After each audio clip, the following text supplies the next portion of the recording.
Yeah, so today I want to kind of jump from culture in the implicit notion. So if you have done the survey, you may have realized that culture is as well preferences for certain interaction in a team. And I gave you the strange example of perceived Swedish culture. I'm again going over and I will confront I have a new colleague in Sweden that I'm working with, and she's Swedish. And yeah, this is always exciting. If you have new colleagues, you kind of can see where their cultural competences are. Are they quite dominant? Now, with that comes as well preferences for leadership styles. And this was actually a project that I got from the Dutch Ministry of Infrastructure. Yeah, so they approached us on a conference. Well, I went to a congress and talked about culture and leadership. And they said, like, this is a hot topic. If I had a student that could work on that, they would really like to accommodate them and work on a few big mega projects of the ministry. Yeah? So they built a new airport, a new metro, stuff like this. So basically, this was what the student researched. And this research is really based on Anouk's. So this is a past student that wrote her MSc dissertation on that topic. And this is kind of the data that we had to this. So that concluded her dissertation. And what was interesting is she found that there's a lot of good practice going on in England. So she left the Dutch company and works now for a British contractor, which is quite interesting. Yeah? So, yeah. But anyway, here's a study, or a little bit the scene setting as well. Yeah, so project leadership across generation, that was kind of the theory.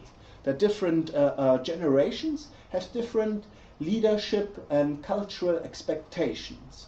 So the worst case example, no, not worst, but to polarize that, the assumption was that older generations do like a good drill when it runs firm, short answers, and quick. And you start at 9, you go home at 5.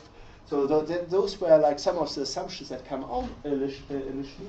But then there was as well the question: well, is there a new generation that prefers a different style, or is it actually generation specific at all? This was a big question.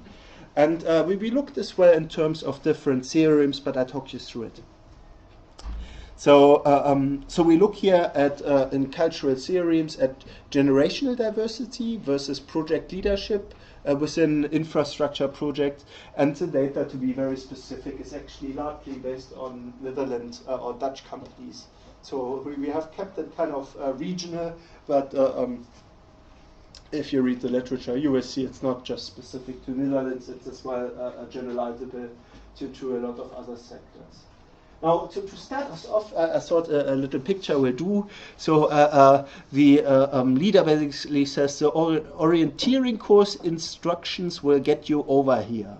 And of course, the little fellow of this particular scout leader says, my GPS told me the short way to get here. Okay, not funny. Yeah. And the bird sings, welcome to the generation gap. Okay. Let it resonate. It may generate a smile. Yeah? So to set a little bit this kind of the theme, I go again here with the Association for Project Management quote: project leadership itself is the role of a leader.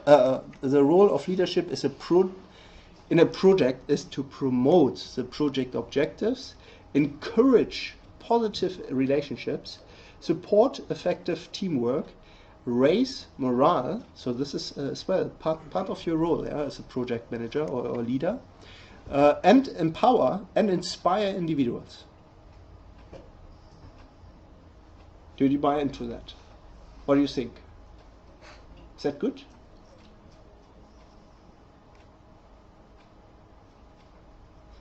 Critical views?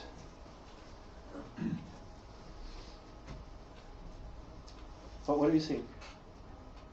We can as well jump straight to the discussion point. So, is there a relationship between project management and project leadership? Should the leader be the project manager? Or other way around? Should a project manager be a leader by definition? So what do you think? Opposite. Yeah. Absolutely. Knows the project you should lead from the front. Okay, so one example, lead from the front. What about your experience? I think you can have a leader in charge of getting something sorted and not get bogged down with financial matters, which could be left to a project manager. Right, not micromanage. You would disseminate work and other responsibilities, but you need to lead the project overall. I suppose we will have here the definition as well, kind of as a teaser. Yeah? I mean, this is of course, so this is kind of what was agreed at the Association for Project Management, and was a very heated debate around this. Yeah? So it was perceived this is maybe not appropriate. Here's a quick question. So we have as well in many companies terms like team leader, project manager, and maybe project director. Is that all the same? Who's the leader there? It's difficult, isn't it? I don't think a lot of the construction companies actually use a project manager. They tend to do without, they used to do without them. If we did have project managers, when I've seen them on sites, and a couple of would be made up, if a site manager was going to leave, they'd be made a project manager, but he would still be a site manager. So we didn't tend to use them, so the site managers were left to get on with it and deal with everything themselves. Okay, but implicitly you're saying as well that the site manager kind of took this team leadership role on site, yeah? Yeah. So, and he harvests it to promote like kind of the project objectives and encourage positive relationships, support effective. Well, I would say that was the way forward, but it's not the way I was used to, that's all. The old school wouldn't have worked that way. It was dogmatic, if you like. I think the old site manager wasn't as concerned again with the finance side, getting it built, whereas they kind of moved that role to be a construction manager, and then brought a project manager in to sort of have an overview of everything. That's the idea, but what from my experience, they used to go from the site manager to the contracts manager or a construction director. They didn't see the need for a project manager because the site manager did it. You know, you had to do the takeoffs and everything on site once the site had kicked off. So the site manager never really got to experience the contracts manager's roles, which was where the divide was. So what understand what they had to do, and they didn't necessarily understand what you were to do, which is when if you were to meet on site, that's when differences came in, arguments came in because you didn't understand each other's role. Yeah. So a contracts manager wouldn't necessarily have been a site manager before. Yes. So very good example. Where does then the leadership role in a project manager that kind of manages from afar with the contract and reliabilities? Where does the team leadership then sit? Sometimes there isn't anything. Probably that's why I put in a weak culture in the organisation of yours. Where would you expect it then, the team leadership, if you subcontract to a company? The leadership from my experience would be from the site manager, because he would be the one that works with them every day, sees them every day on site. Okay. What there was, it was strange because see, the culture was different. Because if somebody, you know, they're saying that it's best to have a team that works well together. That isn't the way they used to work. It used to be a case of best price. So it wasn't necessarily the easiest person to work with, but you still just had to get on with it. Now, I was giving the example the last time with the forklift driver that knocked the timber frame bungalows over, but he was still there because he thought, you know, he knew so many people and. Yeah. So there were other power theorems and a culture that allowed that. Yeah? So that accommodated for this, and you are very likely to find a very similar environment. Also, bring up that the management teams are responsible for getting the project built, as Phil said. In my own experience, the leadership team then has a more longer term, more conceptual view of what's going on. So they look at the bigger whole picture, where possibly the management team are concentrating on, you know, the more weekly, monthly project itself. So, the small things. Yeah. A lot of the time you're kept in the dark as well for any, you know, like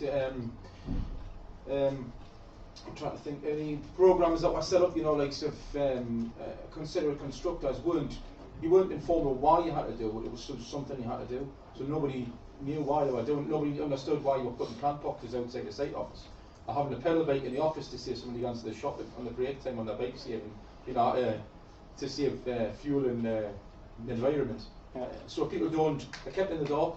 They're told to do it, but it's not explained why not to do it. So this is a very interesting example, and that is quite common actually in construction. And I would say here, especially if you manage it from a contractor point, if you are very literal, you're contracting the activities out.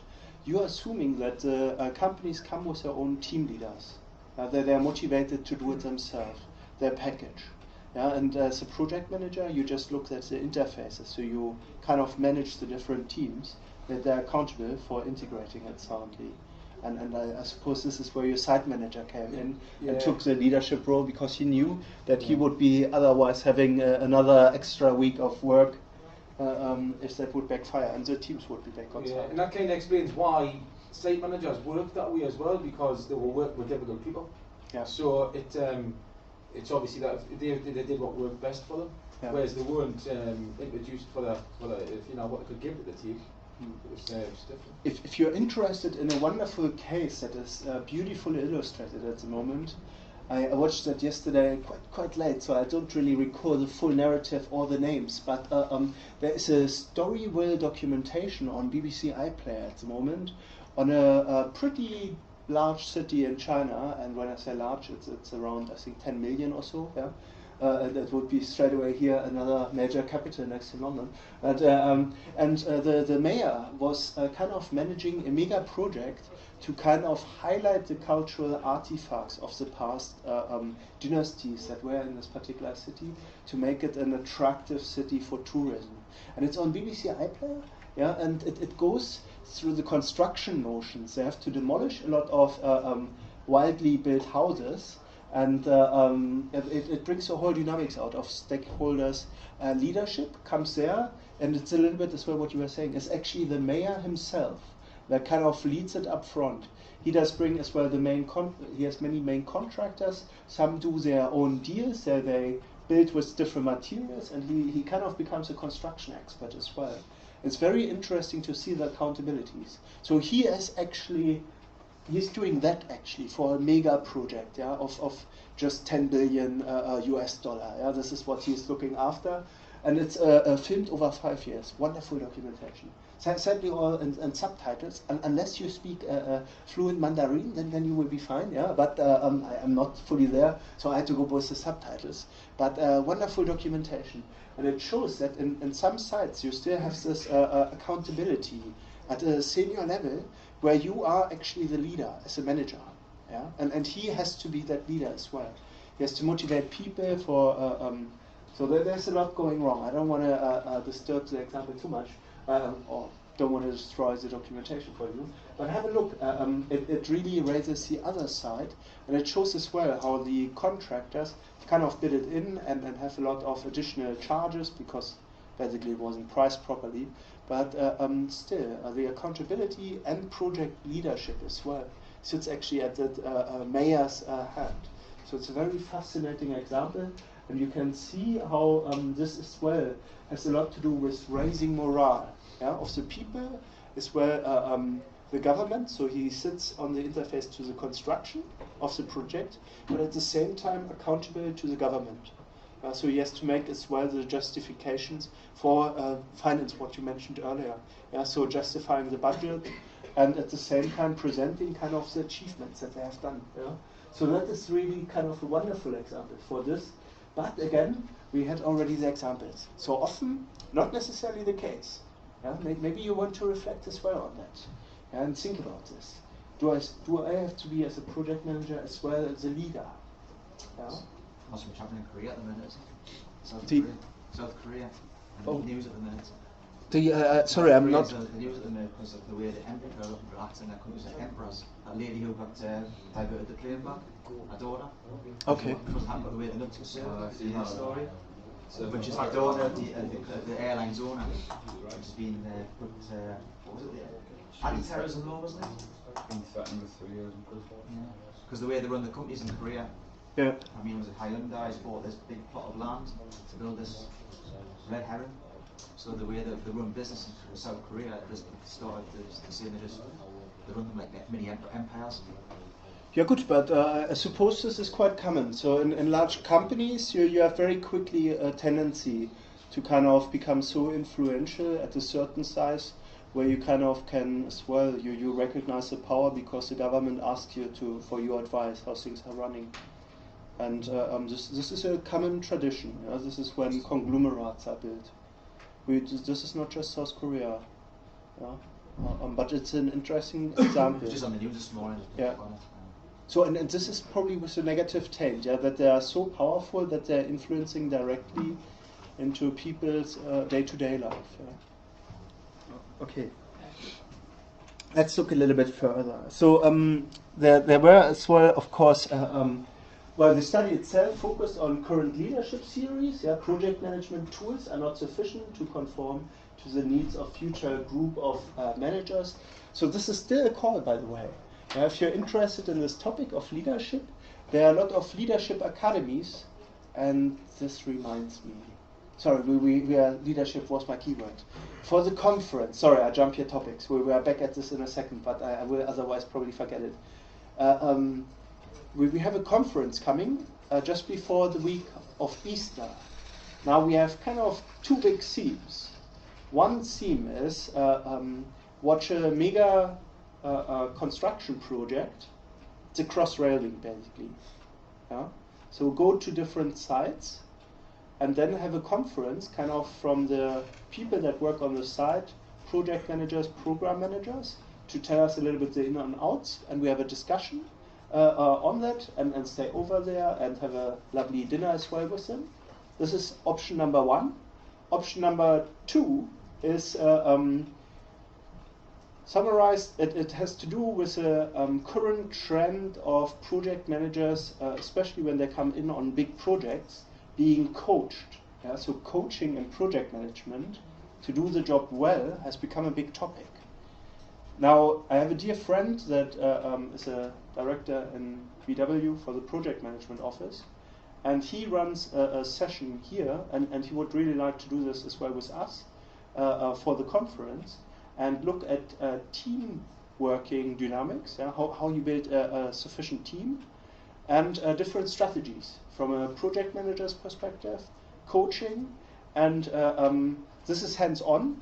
So we will actually go into the Lake District, do a few team building exercises, and then we have again on the following day staying over in a lovely spa at the Lake District, and then on the following day we have like a morning conference where they kind of present their perspectives, what works, what issues they have across the groups.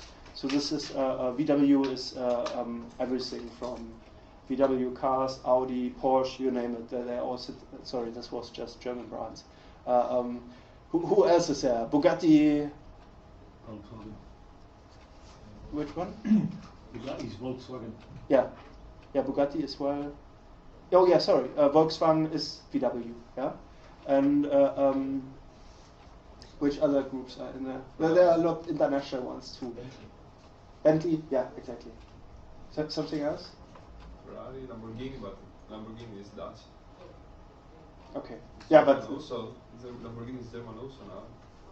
Yeah. So, but the idea is to look basically at different. So you notice already that there may be cultural differences. We come to that as well, and it's to kind of understand as a leader what is needed from you to kind of build a team that works functionally. So this is the alternative. So one is the cross-rail mega project. The other one kind of like competencies and kind of attributes of building your team sufficiently. What would be better? What do you favor? Option 2. Okay. So I didn't hear the both? Both in that order, yeah? Okay. No, this is not a possibility. We can just do one. I mean, from my point, we can do all, but it's you guys that need to have the. So it's kind of 2 days. We can do 4 days, and this, if you don't mind. What's it yet? Last week of our teaching, so this is the week before. Did you want the date? Wait a minute.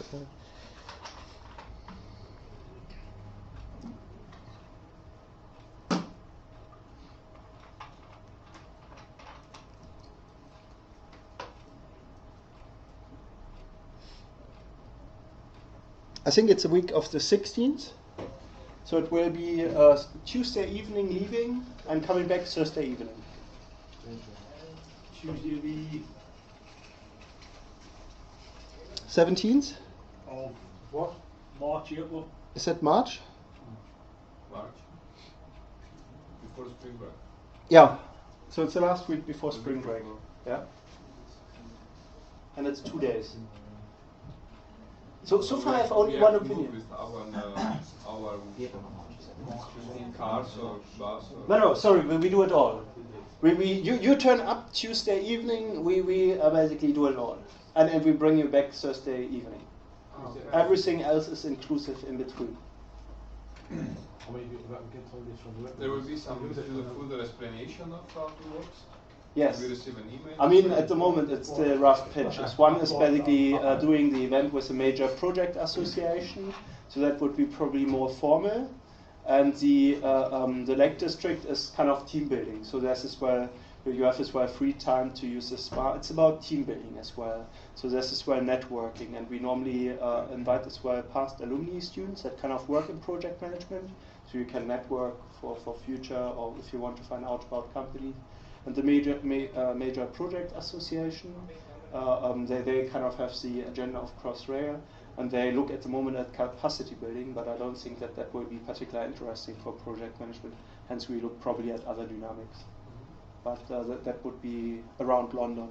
There are some implications. So the bus ride from here to London is of course further than from here to the Lake District. But I mean, it's a minimal effort.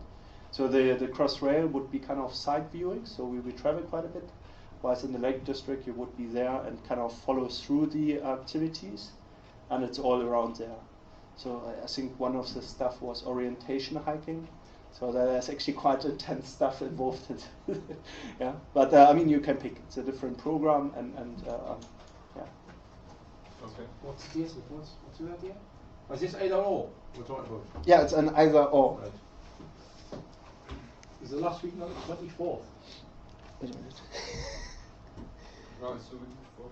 We're getting an extension of 2 years. Is one for our assignment or? You will be done by that point with your assignment. Hopefully. Yeah. So the deadline for hand in is actually the week before. So you are safe then. You will be released of having done. Any preferences?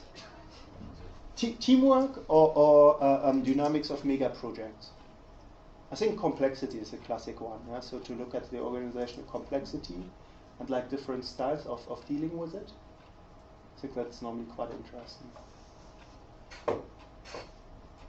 Depends on your time off work. Which one would be your preference?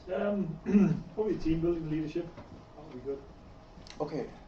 From the other team, from the students that study the generic part, they favor as well the team building one so far.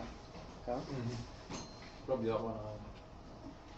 Okay. I keep it in the back of my mind, but then I will probably ask as well the BIM students tomorrow. Do you have an itinerary you can email or not? No, I don't have that yet. Turn So Tuesday. I have a lot of so I will book it tomorrow, and then tomorrow evening I can book you the detail, tell you the details. Yeah. So What's the cost? nothing. No, free. We probably ask for something that you put a deposit down when you commit your life away to this of £20, but you get it back in the bus when you turn up. Yeah. It's like your pocket money for the trip that you get back in the bus. Yeah. So yeah. It's critical for your finance. Does the university cover the bar bill? The bar bill. No, I mean we don't encourage anything like this, but all the costs are covered. So we'll learn about it. It's a package deal. It's a package deal. Yeah. Get some back. I'll ask you to work. I teach Wednesday, but Thursday we're here, so Yeah. maybe we'll do. I mean, with something like the Lake District, you may be able to come as well, but Wednesday is kind of the activity day. So this is really kind of the where you get shown techniques, and I mean, you do it with activities, but they explain the principles behind it. So it's really good stuff, actually. Yeah. And yeah, so VW runs it actually for the kind of global group. So they come from all over the world. So this is it should be really interesting as well. Would you be able to travel over Wednesday morning? Yeah, I mean, the idea, no, I should be very clear on this. Oh, So okay, you yeah. arrive on Tuesday evening, and we collect you with a bus, drive you over to a wonderful dinner Oh, in, it's in the hall, yeah. I got you. But I mean, I will cycle over, so if anybody is up for that, with a road bike, it's just 6 hours, so it's not too bad. If you're up for that. But we can meet at 10 already on Tuesday. We have to lose a good 8 stone. How again? I didn't get it. So if you like cycling, if you're a committed cyclist, then we can meet on Tuesday around 10 a.m. and You go then there by bike? yeah, cycle over to the Lake District. Nice. Yeah, You I want to do this. Yeah, 6 hours. yeah, that's okay. With a break, with a But I lunch have break. a bike. I have a nice bike. You can rent? I can rent? Yeah, I think it's possible. I mean, you would have to pay for that. I cannot cover that. And so we should leave the evening and come back on Thursday. Yeah, so Thursday evening you are back, so around 7 o'clock in the evening. Yeah. But again, so if you are committing to one, I can book it and then you get the itinerary. Does that make sense? So you get the program and then you can commit to it. You don't have to commit now. I just want to hear what the preferences are. Yeah, and then I give you the detailed program, so you can actually. We're not getting lectures on Thursday. Is it finished then? Is it? There will be lectures on Thursday. Yeah. So Thursday morning we have a talk. Do you mean here? Yeah. Here? No. No. Are we finished then? Are we? There is No. Sorry. There are lectures after Easter. Also, we'll finish on that. We'll finish on that 12th. That's just done, is it? Yeah, this Ah, week, right. this week of the conference there will be no lecture. Ah, right. Okay. A lot of other we questions. should come back with the bike also. Yeah. This is the idea. So we should just leave Thursday morning. Missing something from the. No. We do the conference, but we miss out on the spa, and you know, afterwards they can go for walking, but then you would go for cycling instead. Nice.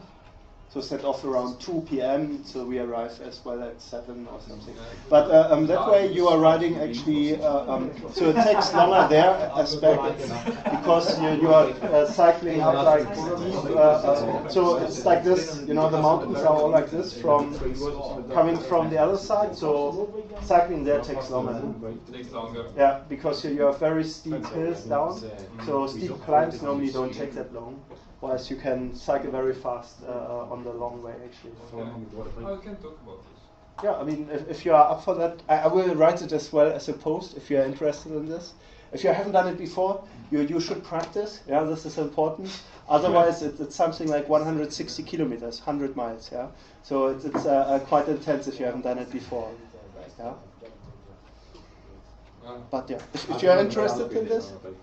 Yeah. Some people smile. Yeah. Do you? No, not interested. Okay. Okay, but this is good. So team management is preferred. Then I post the itinerary.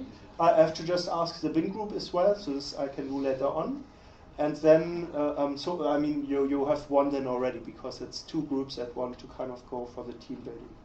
Yeah, so then we go for that. So that is Lake District. It's a wonderful hall as well. It's like on a lake, very picturesque. That's just wonderful. You will come back as a relaxed person, full of energy, and that's wonderful. And made a lot of friends, close ties. Employed by Volkswagen.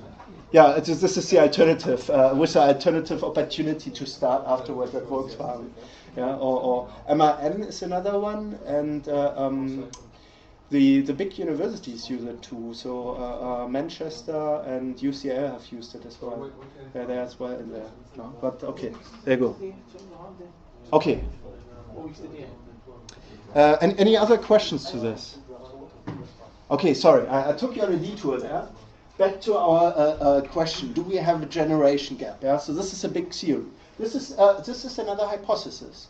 Yeah, so there is this belief, and you may buy into this. You may believe that a younger generation prefers a different style of management than maybe an older generation, whatever that may mean. Yeah, so that may mean that there is a difference, yeah, based on age. So we can test that. That is basically what Anoop did. So current leadership theories and project management tools are not sufficient to conform the needs of future group of managers. So we see that in teams that perform in high-performing and productivity environments, that they get upset, depending just on the manager, like, saying something in a certain tone. Yeah? So the team is like, no, okay, I did. You described the example where the site manager didn't ask the person that came for the job the right way to do a job, yeah, to hang a door. And the guy walked off the site. This is basically the problem. I mean, not walking off of not hanging the door, but the team dynamics. Yeah. So based on leadership or communication style, behavior as a leader, yeah, you will maybe encourage or disencourage your team. This is important stuff. Yeah. So we have to figure this out. Then there's as well distance between the perception of all that younger generations holds high sensitivity for conflict. So you may perceive the interaction appropriate or not, and respectively your team may go into conflict mode. Hey, why are you talking to me that way? Yeah, or something like that. So this is aggressive cultures. So British and German culture, German is barbarians. So apparently we are very conflictual. Yeah? So if I'm too conflictual, you have to say, hey Robert, drive a little bit your German culture style down, yeah? Or something like that. Yeah? But so there's a big question behind it. Yeah? So question, general gap or not?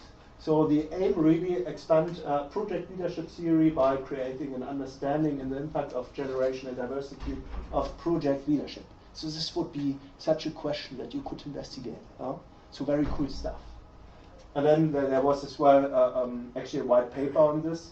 So this is still minding the gap, closing the generation divide in project management. We could actually show that there's no such thing. So PMI got it wrong.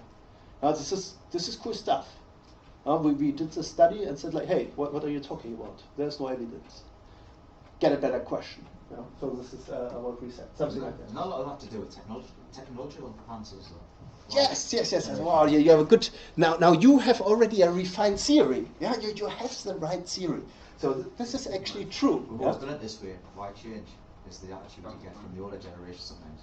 Yeah, but no, you have already. This is not older or younger generation. We have actually different preferences based on the platform that we use for communication. Yeah, so I communicate a lot with emails, and my older colleague comes always flying into my office. Where's Robert? He's again not there. He's teaching. Yeah, so then it's okay. But then, yeah, so there's a difference in preferences of how we communicate. Yeah, and again, it has not to do really with age.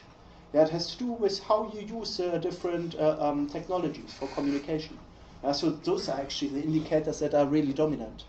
So we see, for example, Claudio is relatively old, but he is actually a lot more firm with communication technologies than me. Yeah, I would belong to the older generation. Yeah, when he sends me HTML coding, I'm just like, I give it a go, and then you see the web page like starting, moving like a labyrinth. You know that I have done something wrong. So this is quite tricky. Yeah? Okay, now what we used to look at a lot is the traits theory. What have you heard about traits? What does that tell you? Who are those people? Steve Jobs. Who? Steve Jobs. Steve Jobs. Right. Now. Yeah. Okay. So what is the what is his trait, or why do you think he is on this? Or what do you know him for? Sorry, maybe let's start a step. So who is Steve Jobs? Former CEO for a guy. Yeah, CEO of what? Apple? Yeah, exactly. So this is a big company that does Apple Macs. So the laptops, and computers. I think they don't like computer, but the term. But anyway, and the iPhone as well, iPod, you name it. Yeah, that's them. don't know what it is. Pioneers. These guys. So he's a pioneer? Yeah. All of these are pioneers setting the ball rolling. They all started something up.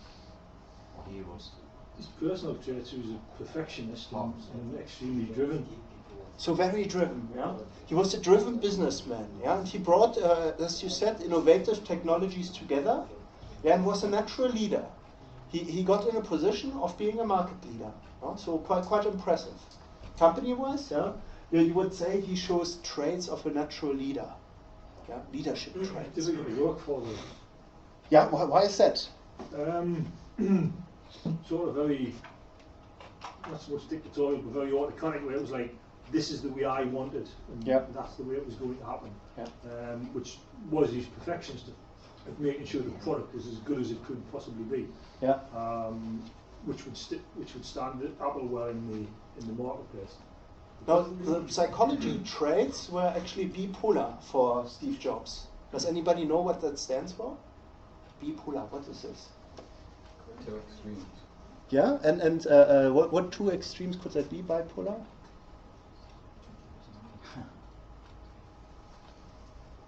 It's when you have already said it. So your personality shows itself in extremes. Yeah? So he was very loud, yeah, or authoritative about perfectionizing, but at the same time he was very calm and quiet. And it came as a surprise. Yeah, you didn't see that coming. Yeah.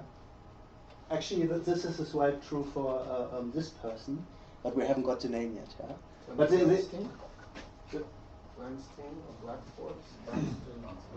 I think now we were in places, but yeah, what was the name? Richard Branson. Richard Branson. Yeah. Mr. Virgin. Yeah, Virgin. Yeah. And what is his trait? Napoleon. Pardon? First one.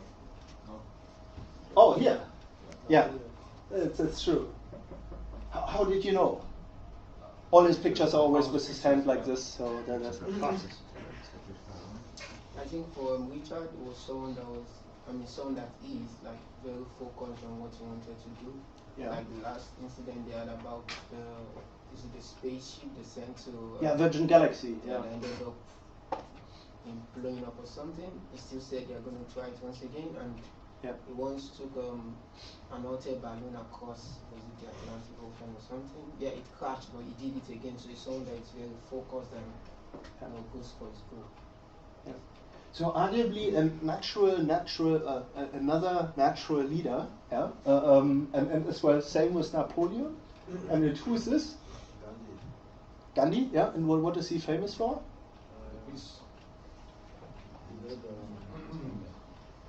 The attractive only with the peace and not with the war. One of the first peace philosophy. Peaceful, what? Peaceful philosophies. Peaceful philosophy. Yeah. Oh, philosophy is normally peaceful, but so what was his trait? Did he have as well a big conglomerate of companies? He was a leader. Give people belief. Yeah.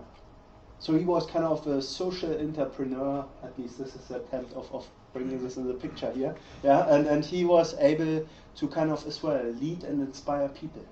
Yeah.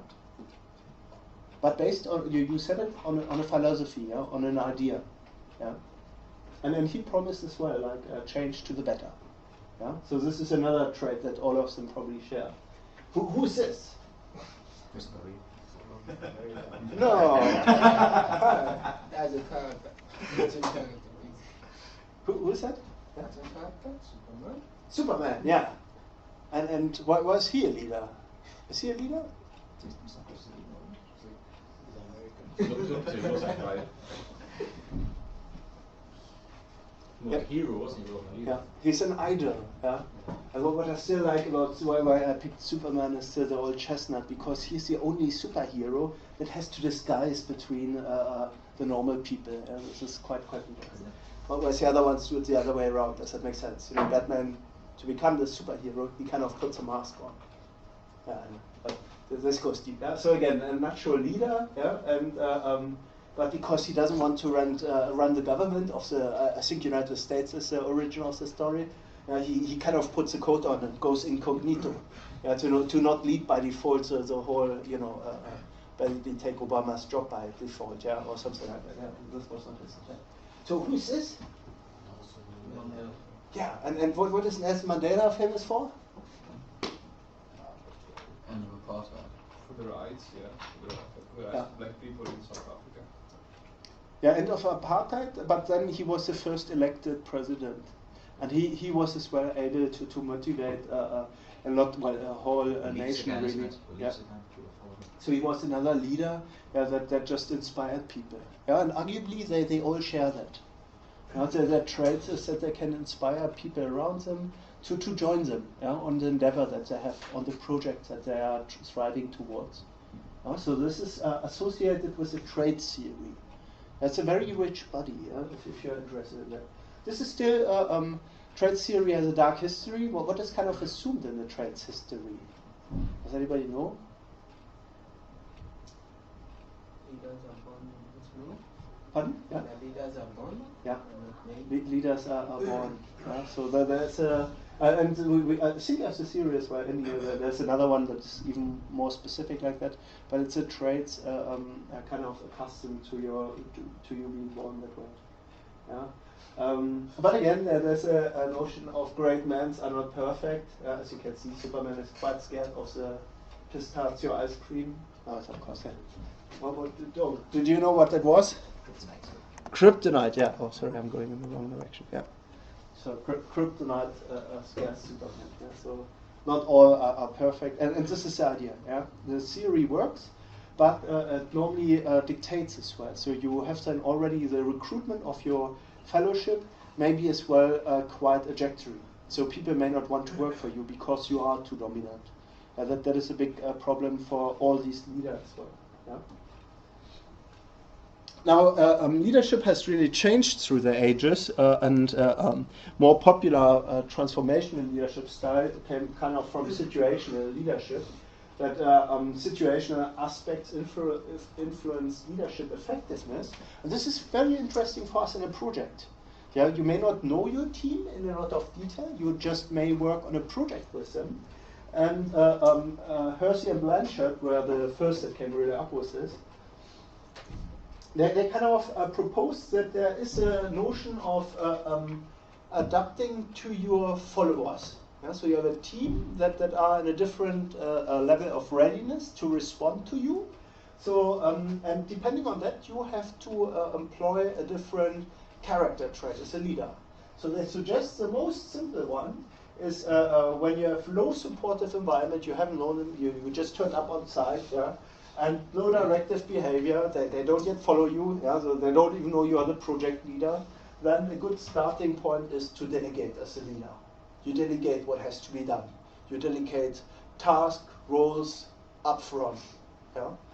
Then if you have high supportive and low directive behavior, so they're kind of there, but at the same time you say, hey, bring the bin out, and they're like, oh, bin really? Who, me or him? Or then you should be more supporting. You should say, come, now take the bin, and it will be fine. Yeah? And then it goes on to coaching. Yeah? This is when you have high directive and high supportive behavior. You say, bring the bin out. Oh, I know where the bin is. I do it. This is wonderful. Then you can kind of coach. Yeah? Oh, you've been bringing out, you should not wave so much, otherwise the coffee pot is all over the kitchen, yeah, or something like that. Yeah? So you can kind of coach. And then again, you have high directive but low supportive behavior. Yeah? So you may have somebody like, no, I don't want to bring the bin out. Yeah? Then you have directing as a leadership style. This was extremely simplified, by the way. Yeah, but this is the idea. Yeah? Depending on the situation that you face, you adapt your response as a leader. What do you think about that? Good idea? Mm-hmm. Yes, good idea. Yeah, so you build the relationship then. Get to know your people.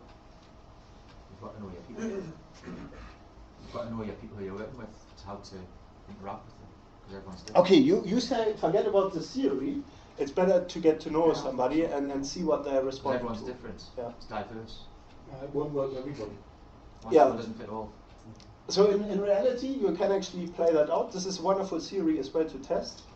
And you will see that there are logical gaps. You, for example, take from your team the opportunity to pick up issues themselves. This is very implicit. So you are basically on this leadership role. So this is again in theory very powerful, but again it can have certain issues. The biggest issue is actually that it imposes like kind of a high directive element to a low laissez-faire, but you don't actually arrive here. So the argument is that, can anybody explain that to me? What is that? High and low participative? What does that mean? Participate involved in it. Yeah. So if everybody is in on the project and they know what we are trying to achieve, they may actually work for themselves. They are able to do the micro decisions themselves. Yeah, absolutely. Yeah. And you may not be needed that much as a leader. Yeah. How do you feel if you've got a big crowd to look after, or a big group to look after, you empower some people to be mini leaders in themselves? Mm-hmm. So it takes some of the work off yourself and some of the pressure. Also, you create team leaders. Yeah, this is rather than doing it yourselves. Yeah, you can do that. That's getting to know your people, though. Yeah. You are then picking as well, kind of, who may have already kind of the legitimization in the team. Yeah. Then we have as well in the 90s. This came afterwards from Buzz, transformation leadership theory.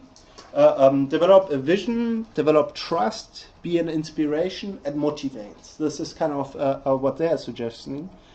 And what's quite interesting is they kind of mirror that against a style that is very common for us. And we look into that in the next week's session when we look at virtual teams and team dynamics, where we actually go a little bit into dominant styles in project environments. So transformational is relationship oriented. We kind of try to work on improving our behavior within our role, and we need feedback for that to kind of collaborate. Versus transaction based one. Transactional leadership style is task oriented, most often used in PM. You do that task. Do you have the outcome? Yes, we do. Okay, well done. Yeah. So it's as well a way of doing it. Yeah. And then transaction costs may be one. Yeah, you may have the cheapest bidding, but it's painful to manage. So you may have a good site manager that you put in place to look that they actually do the right thing. Yeah. Now, more presently or more currently, we had as well a strong look at emotional intelligence. We had that already in the previous session. So here it was really the recognition of being a good leader depends on the adequate emotional response or having emotional intelligence instead of intellectual intelligence. This came, Goldman was one that kind of repeated it in a coherent way. This was kind of an emergent theme, kind of from the 60s already, to when it became actually management literature in 1990. Yeah, and what is quite interesting here is that you kind of have a self-analysis. So emotional intelligence has a lot to do with realizing what your emotions are, separating this from the outcomes you are after in your project, and then using your emotions as well as a support mechanism. So you notice as well the emotions from the other one, you realize what your effect is, and the top level is using your emotions basically for authentic responses. To steer really the project in the direction you are after. But the first level is actually about self-realization. But when do I actually kind of judge the situation more emotionally rather than rationally? So this was maybe a good outcome, but I don't like the way how he did it, and he hasn't even reported to me. What's going on there? But in reality, it was maybe something else.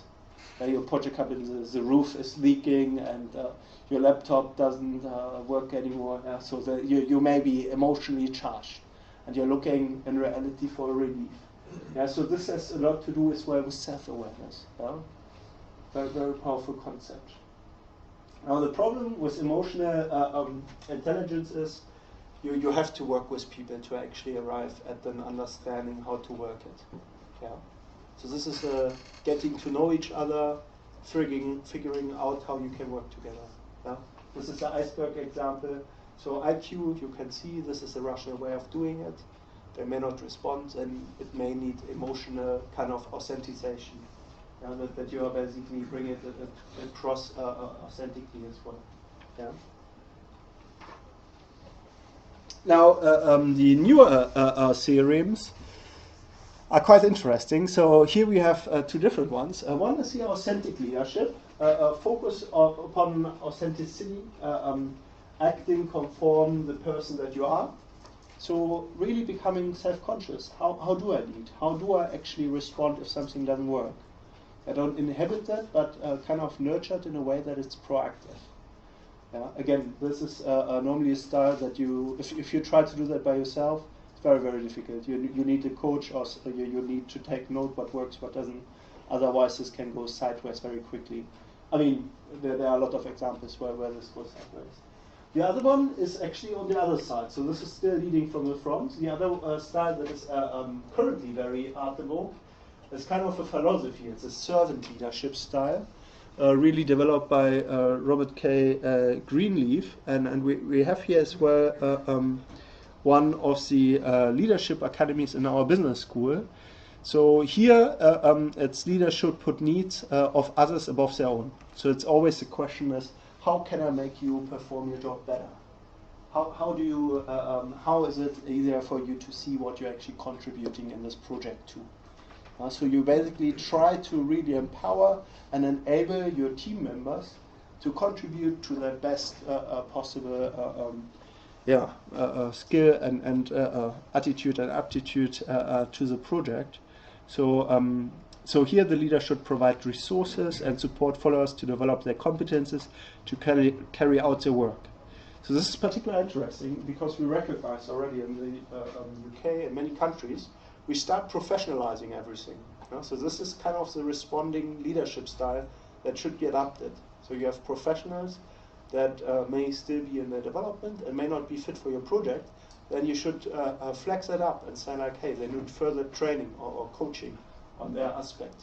So this is how it supports a proactive approach instead of learning on unique traits.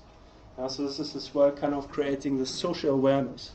And servant leadership model is shared leadership.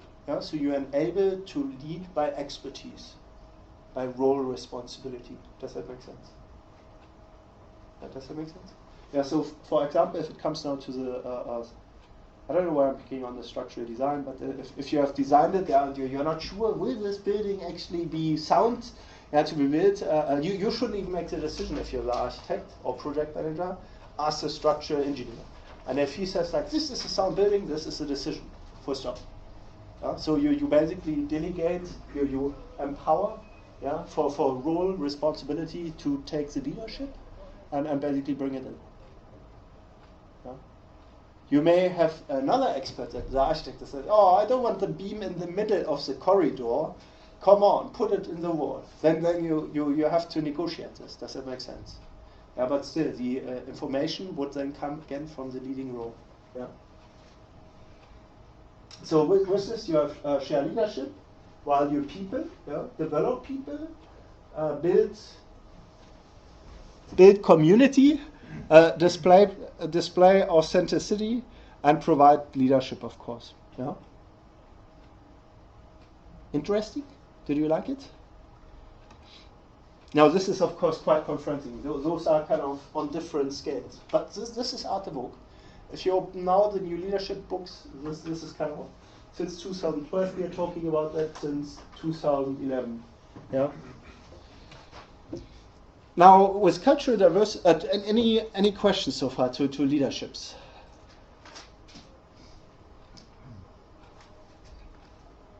Shall we have a short break?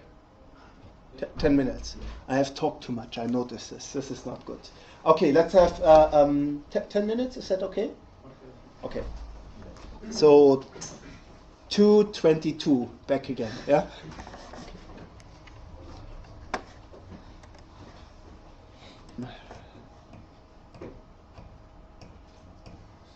Why is it?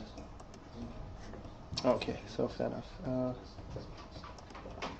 Okay, so this is kind of the leadership side, but any leader needs a fellowship. Yeah, otherwise you are just a lonely person, like talking to yourself.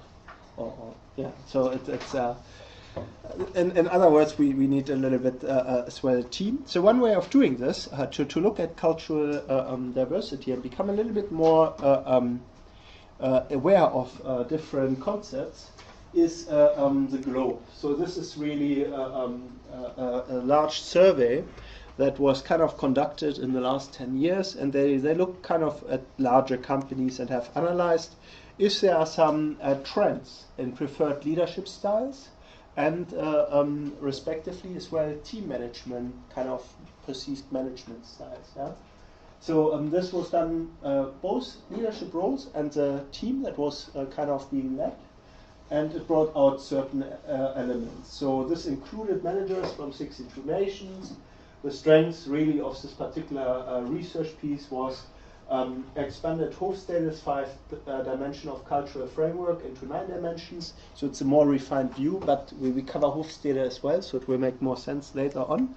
And it used quantitative measurement. So it looked at scenarios, kind of lived out behaviors. So it was difficult to contest. So people wouldn't like say something else because they perceived it unpolite to kind of question the leader or something like that.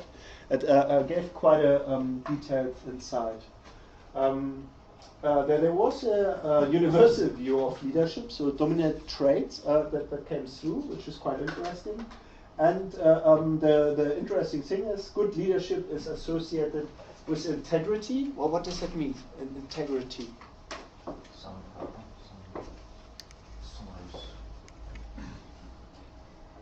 Genuine, trustworthy, or Good character. Yeah, integrity is kind of somebody that follows through what they are standing for.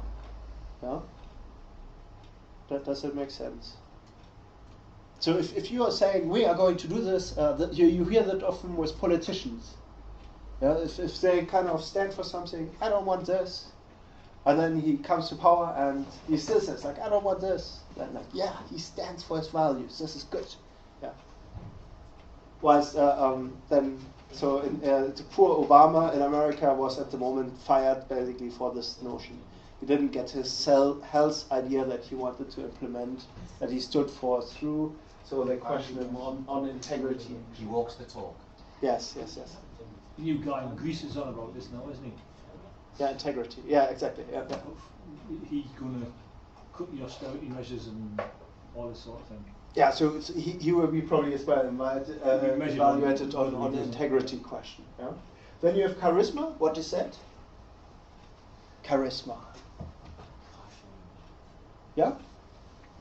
Passion for what you do. Passion for what the person is doing. Like they show it outwardly. Like the charismatic. So yeah, I mean it's all there. Yeah, the keywords kind of all hint in the right direction. But what is charisma itself? Good personality as a leader. Yeah. It's your personality. Yeah, kind of how you make people feel. That is how it's measured. Yeah. So if somebody's charismatic, he can fascinate you or take your attention. Yeah, in. If you like old literature, yeah, the charisma theories come from the Greek. It gets really weird. Yeah? So if you read the old books from Plato, it's about friendship. It's to do with the blood theory. Yeah? You look somebody into the eyes and you are mesmerized by the charisma. Yeah? It's a radiation. So it's 2,000 years ago, maybe observations and sites were not that good. But fascinating classic. Yeah. But the idea is it's an attraction. Yeah. So charisma kind of takes you in. It's very difficult to ignore it. Yeah, you are focusing on your work, but at the same time, the narrative you are hearing is so fascinating, so charismatic. Yeah. So yeah, charisma was another one. Yeah, and then interpersonal ability. What is that? So there's a personal. Yeah, that is I, me and myself. Yeah. Hello. And then. Very personal with other people. Yes. Skills of being with other people. So what does that? Yeah. So being able, to put yourself into the perspective of the other people around you. Yeah. So recognizing like, oh, okay, I see you have this problem. how can we tackle that? Yeah, you go actually into the kind of viewpoint of the other members. Yeah, Standing in their shoes. standing in their shoes. Yeah, wonderful analogy. Yeah. So those are dominant. Yeah, no matter where you are. If you play those cards, you're on the safe side. But the problem with charisma is as well, it can go. What could charisma be misinterpreted as? If you're very charismatic. Not taken serious. Not being taken serious, yeah. So how would something like that express? Showing your expression, your body language. Body language, yeah. It's often as well a deal breaker for certain cultures. So apparently, my mother, she is she was a professor at the university. She's perceived very charismatic, and she always goes on to people and touches them. And sadly, she is working with Japanese universities on big international research projects. Now, this is a no-go zone in Japan, and she ignores it happily. Yeah, so it's hilarious. For me, as a son standing in the distance, it's hilarious to watch, but it doesn't work. Yeah. So it's overwhelming. It seems unrespectful. Yeah, but she cannot help it. I mean, she got coached, so she can kind of help it now. But it took a long time. Yeah, so it's quite interesting. Yeah. So okay, bad example, but you may be able to think of examples there yourself. Interesting, bad leadership was as well quite general, and this is, by the way, North House, published 2013. Had to do with too much self-focus. Yeah? If you're on too much about yourself. Yeah? And dictatorial was another negative one. And asocial, what is that? Antisocial. Antisocial. Yeah. Yeah. So if you don't care about the team, you should try harder. I can see you have a tough time. No, but this would be already interpersonal. They would just say like, "Oh, come on, you didn't try hard enough." Something like that. So these behaviors are generally mostly associated with bad leadership. Quite interesting. Not sure that we can make a lot of it, but we look at refined perspectives. Yeah. Now, the 9 dimensions that the Project Globe used to look at culture is uncertainty avoidance, power distance, family collectivism, in-group collectivism, gender egalitarianism, assertiveness, future orientation, performance orientation, and humane orientation. Now let's talk about this. What does that all mean? Yeah. First of all, weaknesses with this terminology remains vague. Yeah, we come to that in a second. We have to make sense of this stuff. Those are characteristics that we have to access. So is that true or not? And then characteristics are defined without taking situational aspects into consideration. I took you already on that journey. You remember the drama that we had to experience. Did you remember? The ethical dilemma? Yeah. So situation, contextual matters make things, put it into perspective. Yeah? Okay, so wait a minute, have I broken this down? No. What is uncertainty avoidance? What is one spectrum? How do you feel about uncertainty? I think as a workforce, you require an answer or a decision from your managers or leaders. So if I was coming to you and what should we do with this, what should we do with that, I expect to get an answer, whether it's right or wrong. I expect to get an answer rather than I'm not sure, or can you leave it with me, that type of thing. Okay. So this is one stance, where you would probably not like uncertainty. You want to have rough idea or answers. Yeah. So here we would be on the spectrum of not liking uncertainty. Yeah. This is one spectrum. What is on the other spectrum?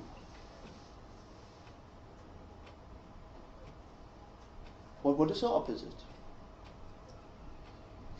It's pro uncertainty, yeah, or you wouldn't avoid uncertainty, right? So what could that be like? New thought processes.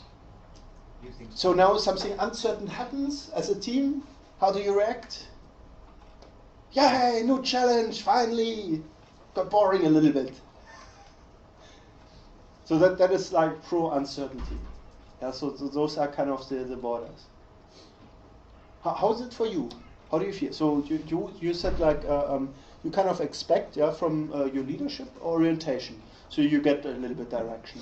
Yeah. You may accept a little bit uncertainty, but the rough direction should be clear. Yeah. What about you? What are your preferences?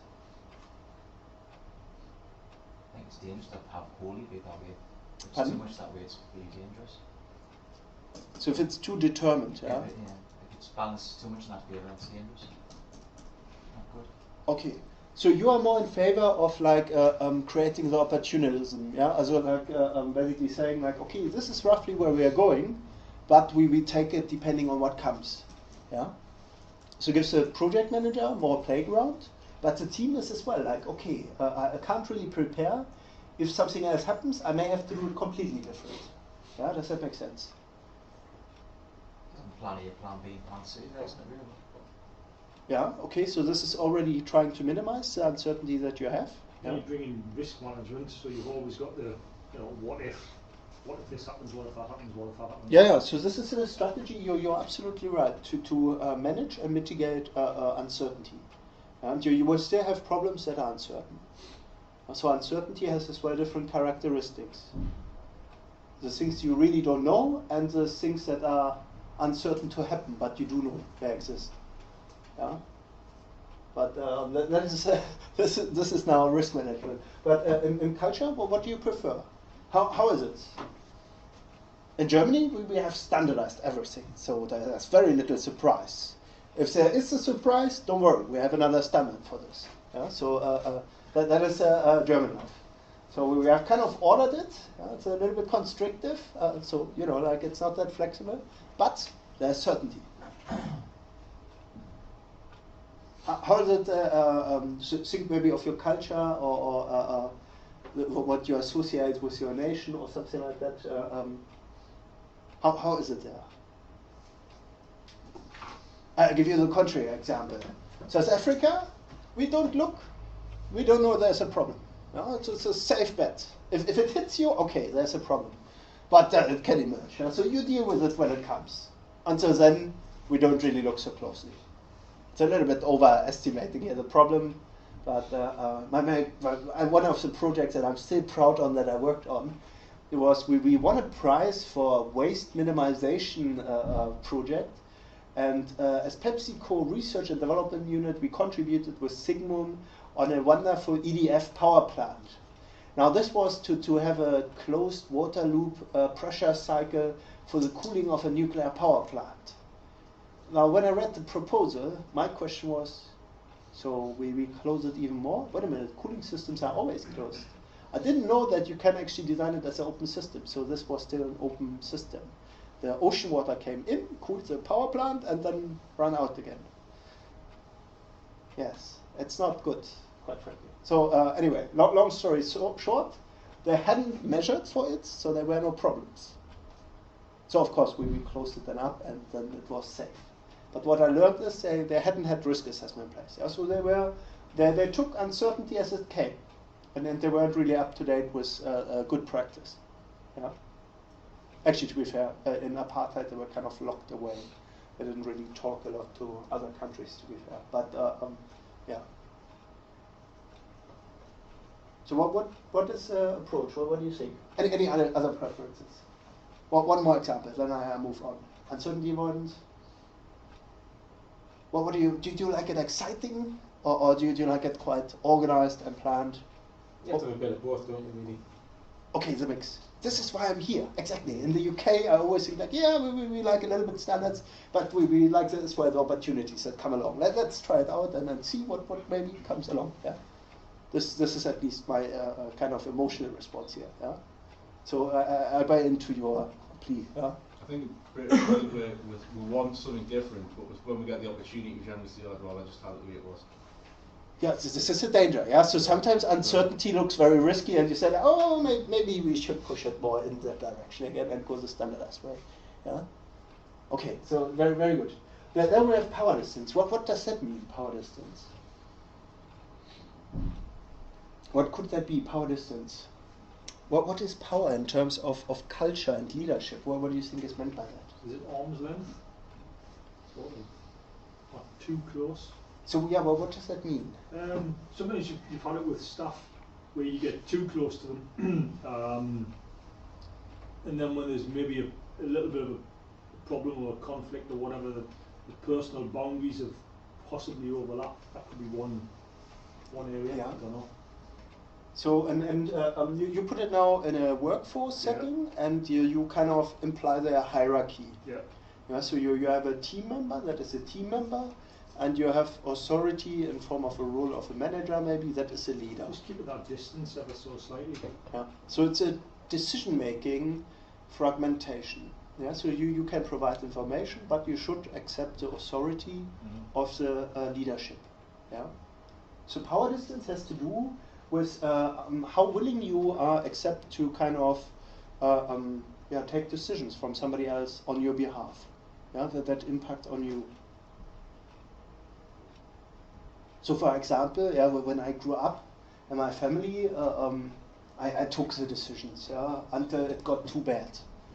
So when I was little, my mom gave me, as a baby, food. I would eat it unquestionable. I was quite happy. Until the day, I didn't really talk either, because everything was fine. And then my parents got really worried about that. God, say something. Even when I was still was 3 years, I hadn't spoken yet a word, and we were sitting on the dinner table, and my mom served soup, and as the soup was served, my parents started chatting and complained again that I didn't talk. I took my spoon of soup in the mouth and like bursted the soup out and shouted, "Damn it, the soup is too hot!" My parents in shock. Oh my gosh, he's speaking, he can talk. Yeah, so yeah. It's a dilemma, yeah. So and then my parents asked, "Why have you never said something?" Until now, everything has been fine, but this unacceptable. Yeah. So yeah. No, it's a joke. Don't worry. Yeah, but it brings out the issue. Yeah. So in a way, power distance is an interesting one. Yeah? So we take a lot of things for granted until we question them. Yeah? So in some, for example, if you look at the national indicators from Hofstede, you will see UK and Germany very apparently aggressive towards power distance. Yeah? So if you don't like what your leader says, you initially take it.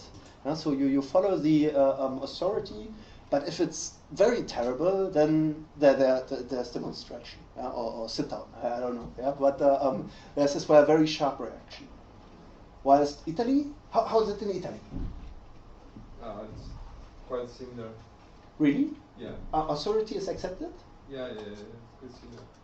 You would say so, okay. According to Hofstede, Italy is a lot more negotiation-oriented, conflict-seeking. Is that true? For my personal experience, it was more like you told, with an authority that decide for everybody. Okay, but would you negotiate? In the north of Italy, maybe that is an average.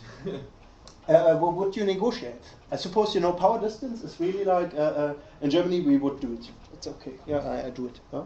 And as well, arguably in England, you would go and do it. You would maybe do something else, but you would not confront. But Italy has this, at least in the cultural dimension, is supposed to negotiate. Now, can we not do it this way? Yeah, or something like that. So there is a negotiation I had. Level. Yeah, sometimes there is also the negotiation. Yeah, it happens more in other levels. Okay. In maybe some high levels, the negotiation. It's not the first priority is the authority. Okay, but this can be at each level. Yeah, so in a project, this could be as well when the team leader says you should do it this way. So you say like, no, wait a minute, I want to do it this way. Could depend how. The individuals involved. If you're new to the team, depends on your own personal characteristics. Yeah, you're spot on. All of those things, because I think Andrew mentioned everybody's individual, everybody's different. Yeah. So this is always true. Yeah, and what should be said as well to Globe and Hofstede is those are kind of national trends. So there's a dominance of perceived preferences, and you will still find the exceptions. So this is something you should watch with care. This is not generally true for everybody. Does that make sense? I think when you were younger, you maybe went along with more things. As you get older, learn a bit more knowledge, maybe not care as much. Yeah. You just you question it a little bit more. Yeah. Okay, so this was power distance. How about family collectivism? We had that question before. Like your little daughter or son has a play of his life, the main act in the school theater. All the parents are coming. You're at work. We have just got this extra order in. It has to be done tonight. Can you do it? This is a big question. Do you say, no, I cannot do it. Tonight is the night of my little child. I cannot miss this. Or is it the other way around? Little child, I'm really sorry. Something came up. I do. Which one is it? I mean, I'm polarizing. I don't think it would be. I hope it wouldn't be that drastic. But who's got little children? Oh, so imagine you have little children. Sorry. Which one would it be? I'd like to say it was One. one. I'd like to say I'd like to say it was one. I would go, but I think certain pressure sometimes. Take that, well, you can, it's like saying to your wife, doesn't it? It's like, I'm going there, well, you can go if you want. It's like, you know what she means, it's like, don't go. But okay, so the hidden, you say it's not dominant, that they are not as cruel as... Your boss if your boss says, like, I really need this done tonight, and you say, I've got to go, and you say, well, I understand. He doesn't understand, he doesn't, he doesn't want to know, but... What are the consequences what are the consequences of not getting the delivery out? Could you come in early in the morning and still get the delivery out? Oh, said it has to go tonight. Could you come back to work? Now this is a question. So if you consider this, it shows it's not a dominant, harsh culture. Yeah, that kind of is low on family collectivism. So it's somewhere in the middle probably. It's leaning slightly towards being not very dominant, the family collectivism. Yeah, so at least if that is kind of the undertone. Yeah. Whilst maybe in a very family collectivism dominant culture, you would see the other way around. Oh, this is really bad. Is there a possibility you can do this later, after the school play? You would like start to negotiate how you can do this important thing anyway. Yeah, but at a later stage, you would kind of bend work to fit the family life. Yeah. West in South Africa, you walk out of this door, you don't have to come back. Yeah. No, I'm joking. Again, this is maybe that's not true, but anyway, yeah. So they're extremes again.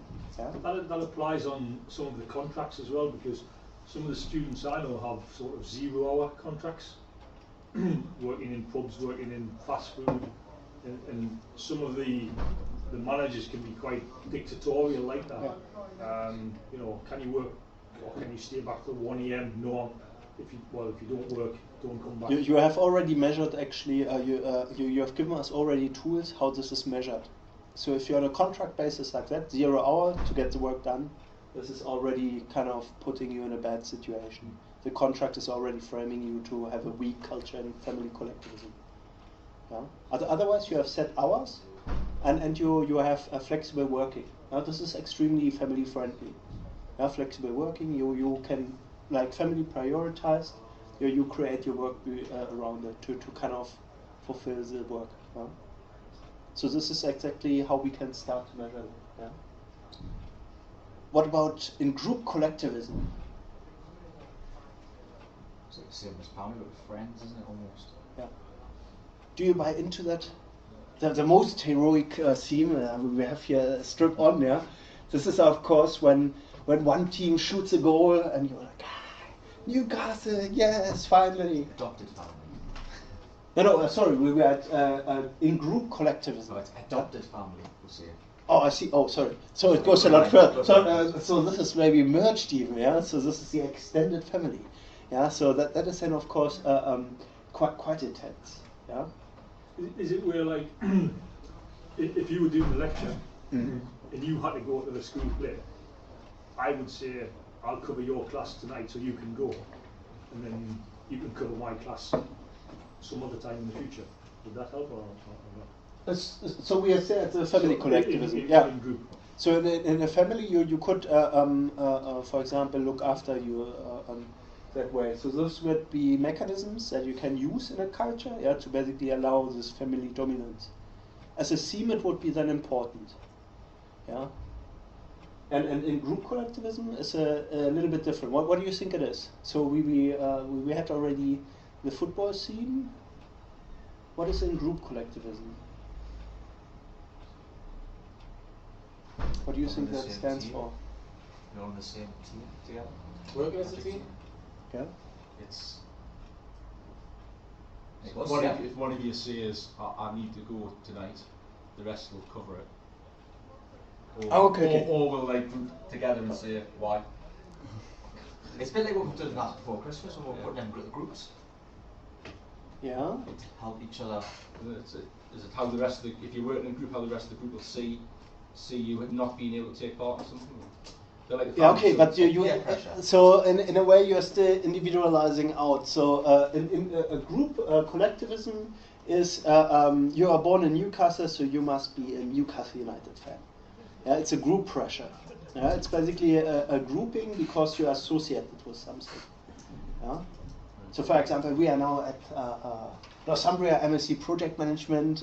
So we are the project management. MSc Construction Project Management cohort, yeah. So this would be the group.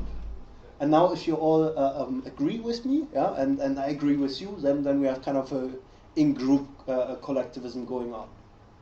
There's kind of positive trends. We probably agree a lot. We get very quickly through work. But it can have as well negative aspects. Actually, I'm running out of time, don't I? Yes. Okay, we in the seminar we stop at the collectivism and we do the questionnaire to figure out where we sit. Yeah, so you will have to fill it out and we conclude on that. There will be a discussion based on that. Any questions so far? So quite heavy with the levels, but you got through it, and then you will see by the questions you will get a feeling for the different fields. Yeah. Okay, if you don't have any questions, then enjoy your lunch break, and I'll see you afterwards. Thank you very much.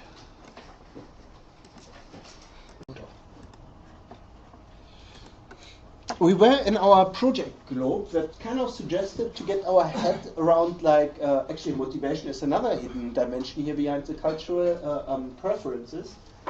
To get our head around the 9 dimensions on which we can kind of make an initial judgment on preferences. And in our seminar, we will actually consult a very informed questionnaire survey to figure out our own preferences and see if we have a dominant culture that is relevant to our MSc program, or if we have differences. Maybe we have different attributes, preferences, so we can cluster it maybe, and then make ambiguous conclusions. No, but we get a feeling then for where we are. We kind of arrived at in-group collectivism. What was that again? Do you remember? Yeah, let's start. A football team, yeah, I like that. So what was the collectivism aspect of that? Was it very group collective, in-group, in-group collectivism, or was it not? Yeah, kind of. If you dress the same, and you have the same, although this is tricky, right? They have every year a new one. Yeah. So, okay, but still, kind of the same, yeah. But as a good fan, is it like perceived that you're a good fan if you buy every year the new one? Or is this like kind of like, ooh, I don't know? Colors are the same. Colors are the same, okay. But otherwise it doesn't matter too much? So as long as you have one, yeah. Even I learned this. I was on a game with some employers that I did research for, and they had booked a box, it's called, yeah, a box. Don't be fooled, this is basically a cabin. It's a balcony out to the actual ranks where you kind of have dinner. Yeah, so there's a meal, it's really nice. So we were there, and as I learned, they came in suit, and then they shot a goal, and he opened his shirt, and beneath he had a stripper on. I was quite impressed with it. I didn't see that coming. And the other one, there was as well another contractor that was from Sunderland, and I was like, so it was very emotional, but a fascinating scenario. So and they were sitting around the table. This is another important thing. Apparently, he told me that I shouldn't point him out as a Sunderland fan, otherwise he may not make it out of the stadium depending on the result. So it got quite serious, but it was all fun at that time. So Newcastle won actually 6-3. It was like an ice hockey game. It was fabulous against Everton. Nobody had believed that at the time. But anyway, in group collectivism. So in group collectivism was the idea, that we have as well kind of posing. So we don't really question each other. We take kind of norms for granted in our network. Yeah. So what could that be? What is an example of that?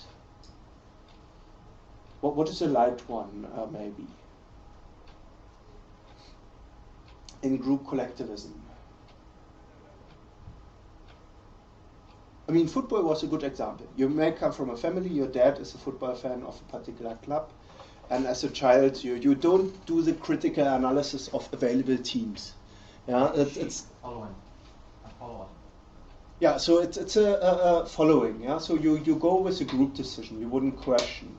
Yeah, or a very controversial example is again Howard Snowden with a whistleblower. Yeah. So you see that especially in the press, he was deemed as a bad character. Yeah, that means there's in group collectivism. What he has pointed out, even to the norm standard, was not alright, but he was actually more attacked for being the whistleblower than actually recognizing, hey, wait a minute, something is going wrong. The contrary of in group collectivism, what's the opposite?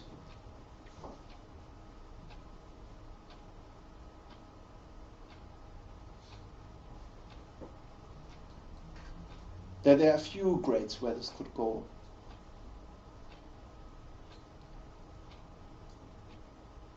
Okay, we maybe come to that in the questionnaire to get a feel for this. This is like being very critical of each other all the time. Yeah.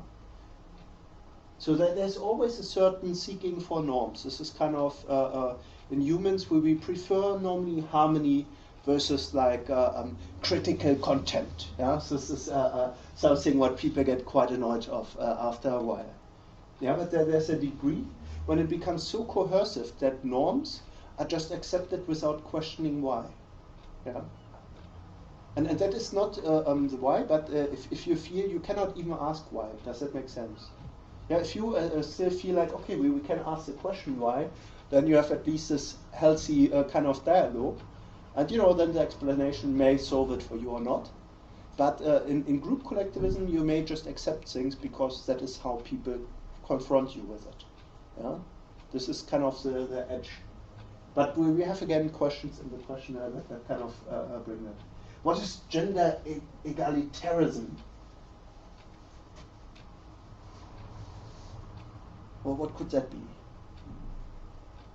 Well, what do you think? Stick with your male stick. So like that in the group thing, like males stick together and females will. Yeah, so it could be that. You could divide gender out into particular roles or particular localities, where they have to hang out, or it has to do with role allocation in society. You have particular roles. To give you a beautiful one from Polynesia, the old Polynesian island inhabitants, the women were actually kind of the rulers of the land, while the men had to go hunting and fishing. And they had to obey basically to the rules, and they were sleeping in separate hoods even. So if they wanted to start a family, then they could say so, and then they got their own hood for a while. But as well, the children were kind of ownership from the women. Yeah. So if you're interested in this, this is quite counterintuitive to norms that you may have experienced around you. Yeah, anthropology is quite interesting for that. So the women were in charge? Yes, you could say so. A bit like my house.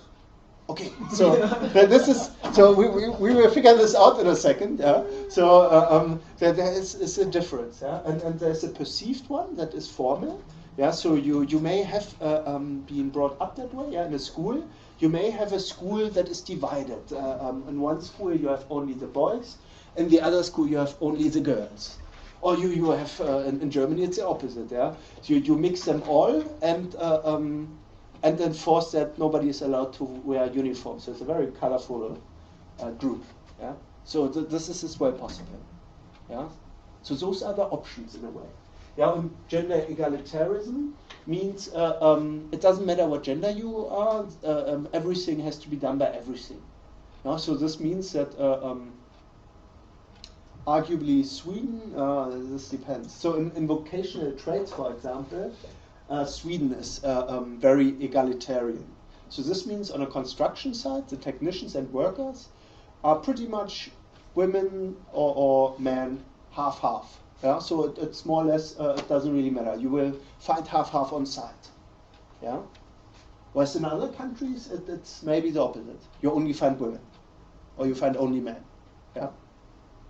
And this has often a cultural origin. Yeah? And preferences as well. Yeah? So this is quite interesting. So did you have an example for where gender may become diverse? I know you have a topic for this. So what was your spin in the topic? You wanted to look at the gender spin, isn't it? So do you have where's your edge, or where do you believe gender imbalances may be there?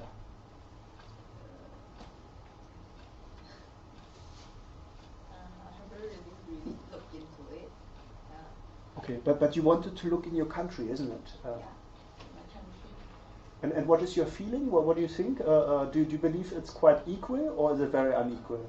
It's not equal.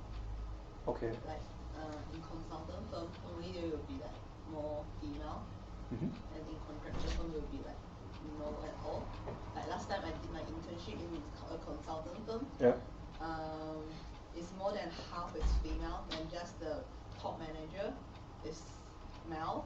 Then for the one who do the measurement thing, the contracting is all female. Then when I went to the site to attend site meeting, the meeting is all male except me and my supervisor. Okay. Yeah. So interesting dynamics. Yeah. So you have really a gender divide. Yeah. In that case. Yeah. And this is then a sign that the culture has still on site at least. Yeah. This gender bias. Yeah. And this is kind of where it can go. Yeah. Here's an interesting one. Restaurant chefs, mostly male or female? What do you think?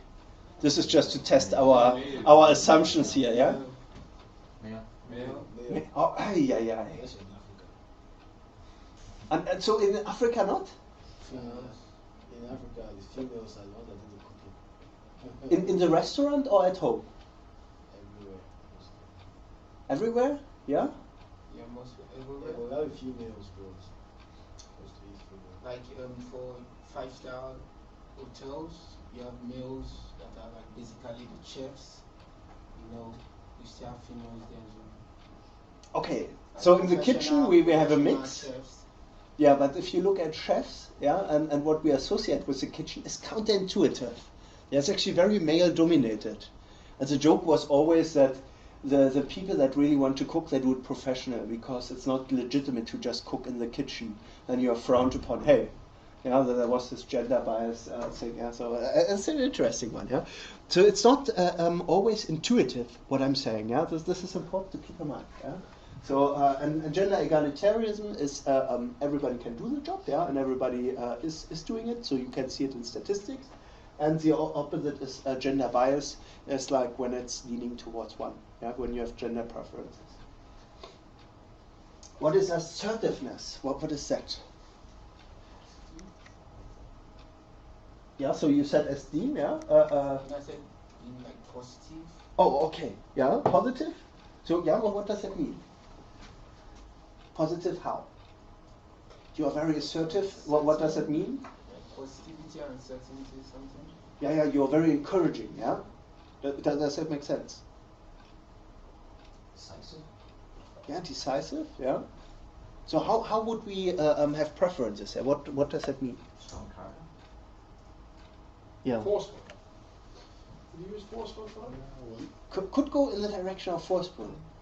So what would that be in a leadership position?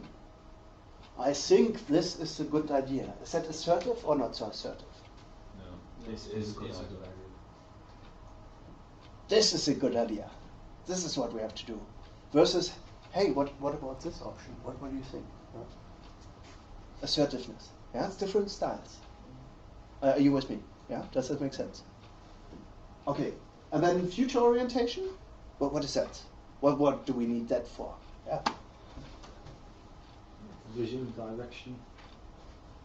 Yeah. So where we're going. Yeah. So this is kind of what it is. But what does it mean in a leadership context? Not so much concerned with making decisions for the now. It's The big, to come. Yeah. The big picture. Let's cash out now. Who knows if the thing is standing tomorrow? Yeah. Versus like no. We do need this particular brand. It's renowned to be more durable. This will really last us in the future. Yeah. That was a technical example. Yeah. Or in the team, no, don't worry. We don't have to finish it today. You do your training and read up in the books as well, and then tomorrow we try again. We try it slowly to build you up. Yeah. Versus like no, you finish this now. That doesn't matter. Just get it done, and then we paint over it. It's okay. Yeah. Again, horrendous examples here, but you get the idea. Yeah. Then performance orientation. What is that?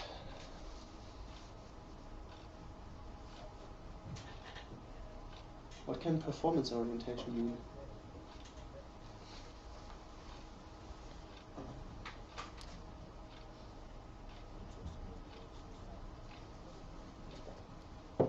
Where we can use football as a good example, because ironically, who's more performance oriented?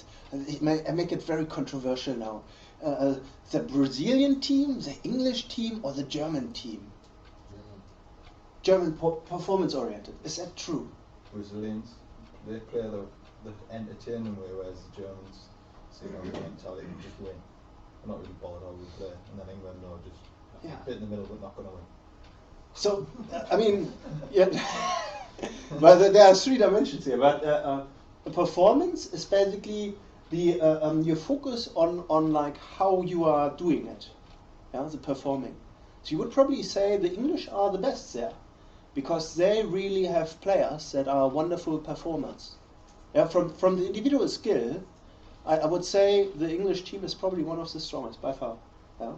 Maybe the Brazilians are close behind, yeah, because with artificial. I would say they know how to entertain. Yeah, it's not always on the performance level, but the Germans, I don't know if you have been to a game. Most of the time, awful to watch. Sorry, yes, it's not on camera or two, but most of they have wonderful football too. Don't get me this wrong, but they work more performance oriented as a team. Yeah, but not performance-oriented on an individual level. Yeah, if you do the performance, like for example, who's the famous Brazilian, Niemeyer, yeah, versus who was the best German? I guess the goalkeeper. But this is difficult to evaluate. Yeah, best striker, I don't know. Ambiguous. I don't know. Something like Müller or Götze, maybe. Yeah, you compare them on the performance level, dribbling skill. Nah. Not comparable. Yeah, so it gets very difficult to look at the performance and say the Germans had a chance. Yeah, okay, terrible example. I feel the concept. I should take a different. But performance is basically looking at the individual doing it. Yeah, so in bricklaying, you would look at how wonderful it's aligned, the brickwork, yeah, and how straight it is, that it doesn't angle up. And you know that it's as well, depending on if you wanted a straight line, that it's a straight line, not like a curved one. Yeah, so there are wonderful things like that. And then you can look at speed as well. Yeah, something like this. Those are wonderful performance measures. Yeah. So that were a few examples. Then we have as well humane orientation. What does that? What does that mean? ethically correct. Yeah, it's an ethical indicator. Which one? Um, Where does it go? Utility of higher good. So if you have one that is healthy and you have 6 people that are unhealthy, you take that one person apart to make the 6 other ones healthy? just No, this was a joke. Yeah, this was an ethical dilemma. Yeah, so yeah, you put people first, aren't you, rather than the job, so to speak. yeah, so you take their dignity and their so you are respectful basically to their values. Yeah. Can you imagine? So what would be a no-go zone? As a manager, what would be a good example? What would be a bad example? Or, sorry? For the humane orientation. So where would we be on the high humane orientation as a manager? Given the absence leave, if he's lost a member of the family. Yeah, like a family member is ill at home, and he says like he wants to look after them. Baby's due or something like that, Yeah. No problem. You don't even have to mention it. Just look after them. Come back when you are. Yeah. Let us know how long it takes, something like that, and then you're off. Not a problem. Now the opposite is you leave, you're fired. Yeah, so to speak. Yeah. So again, quite. So you have settings to this. Yeah. Okay. I have to as well now, for the sake of the results, like basically spin out a little bit the generation theory. And here we are with Kupperschmidt, who really kind of pointed this out. This is kind of a old phenomena. If you're really interested in that, again, I can recommend the Greek. Socrates once says, the students have, I gave it away. Sorry, you say basically this quote first and then say who said it. But okay, the idea is basically that he had already like kind of an academy, university thing. And he pointed out that in the past, people were very respectful, very careful in wording, addressing the lecturer. Yeah? So there was a huge authority thing. So it would be basically raising the arm till you are pointed at, and then you would speak. Yeah? And he pointed out that that has been gone. And that was already 500 years before we started our calendar. Yeah? So it's quite interesting. The generation thing was always something where a cultural settlement was done, yeah? Between the older generation and the younger generation.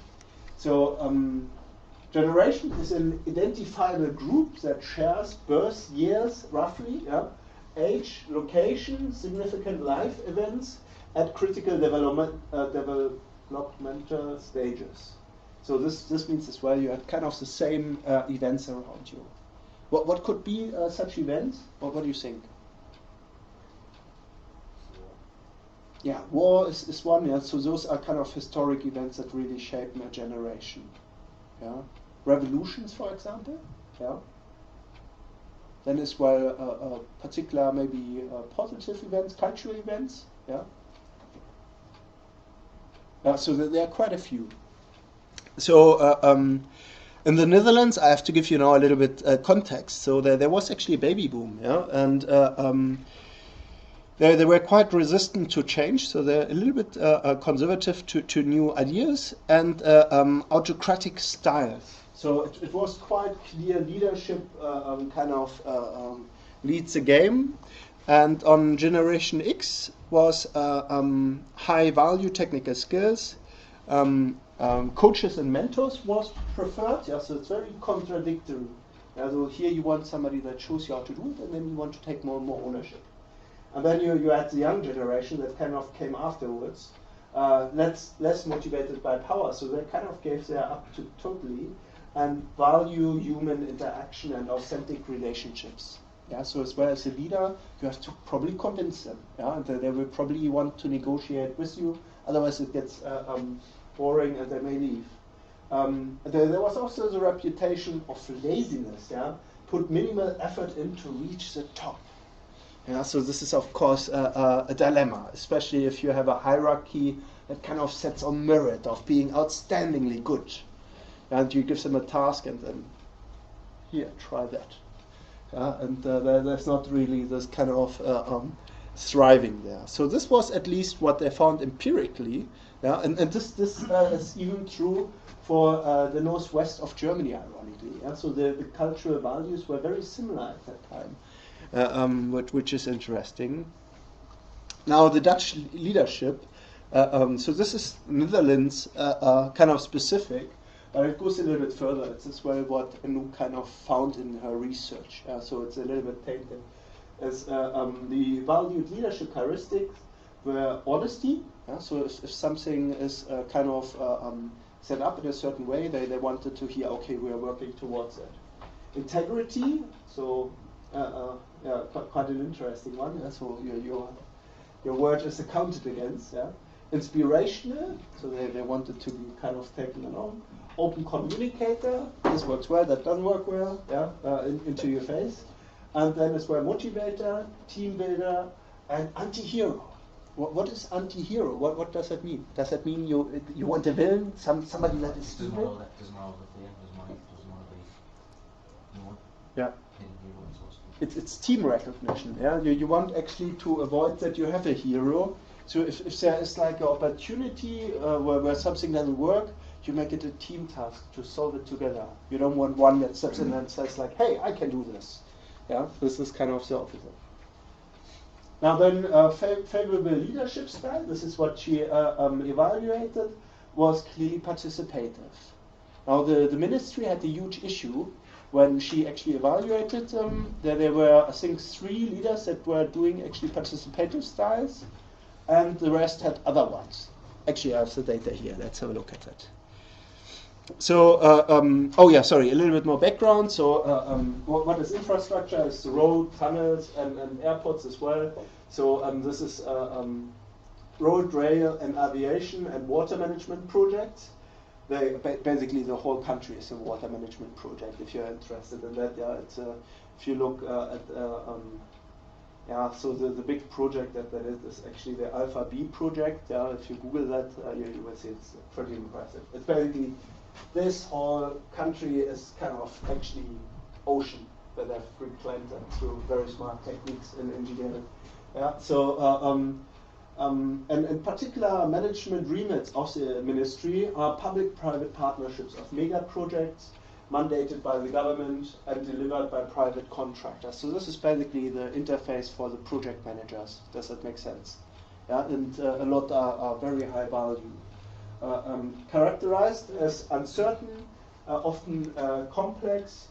A lot of the stuff is politically sensitive. So as well with political parties, certain energy plants, for example, failed. So in the Netherlands, they were as well on nuclear for some time. Then they had to basically abandon that and they had to come up with a new strategy.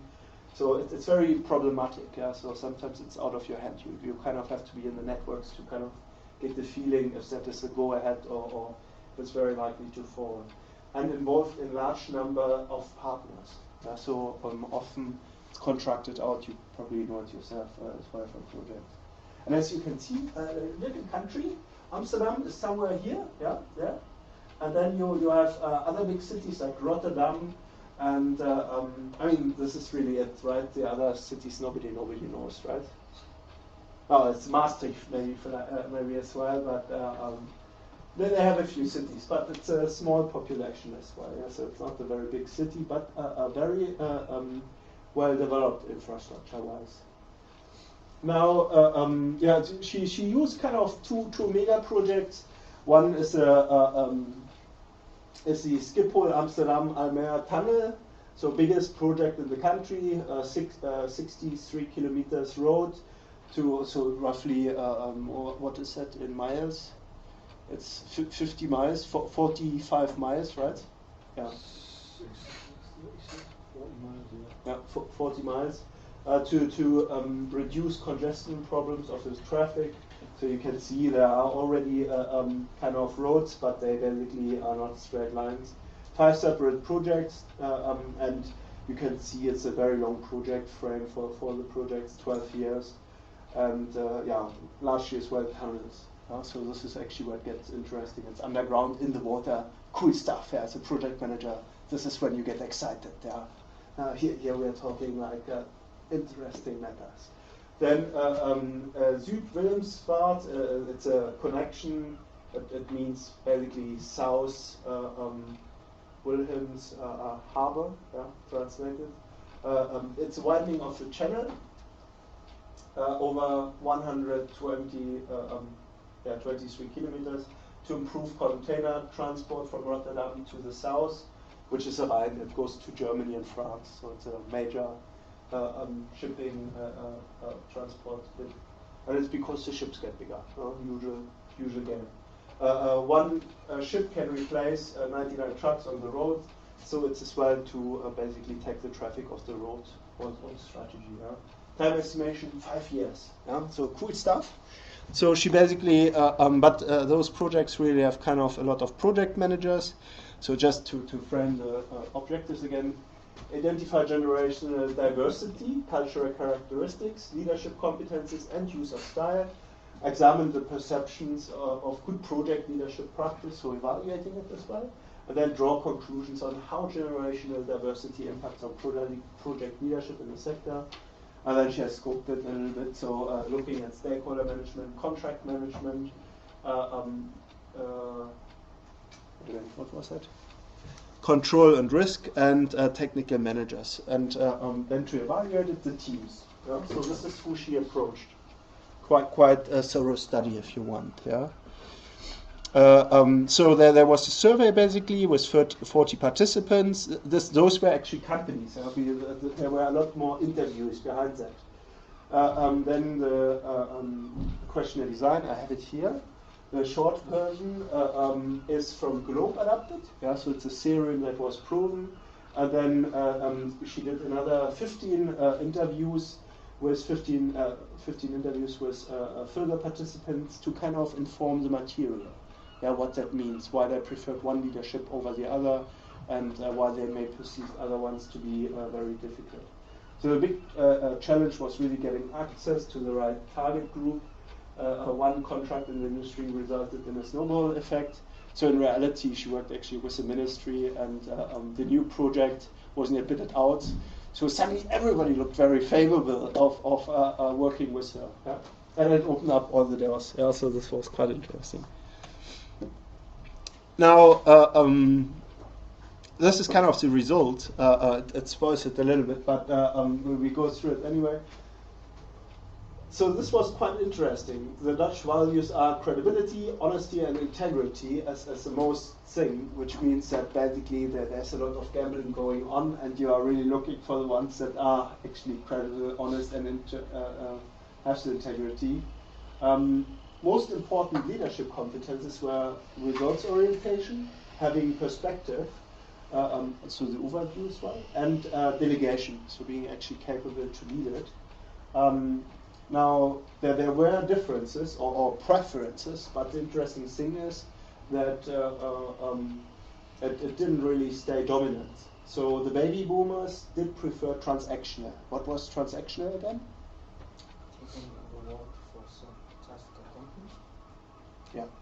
So basically, this is the generation born between the 50s and 60s. 65 actually. Those are the baby boomers.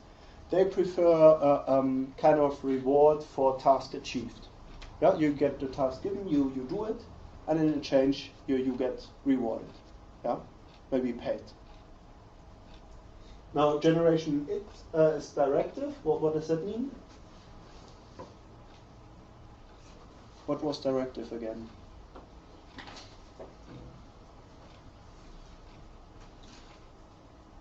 It's a vision. And then you go for it. And if you then have support mechanisms, it has to be by incentivizing, or by showing you're getting off track here. If you're doing better, I pay you maybe a little bit more. And with the younger generation, so the most recent one, it was actually transformational, which is quite surprising. So main findings: similarities found between generations and organizations, differences between more and less experienced group, and small group found between use of leadership project managers and needs for team members, which is quite interesting. Now, this is kind of the setting for the Dutch company, for the Netherlands, of the infrastructure ministry and like relating partners. But now comes, of course, the cool stuff. We have to figure out ourselves where we are. And yeah, this is it. Sure.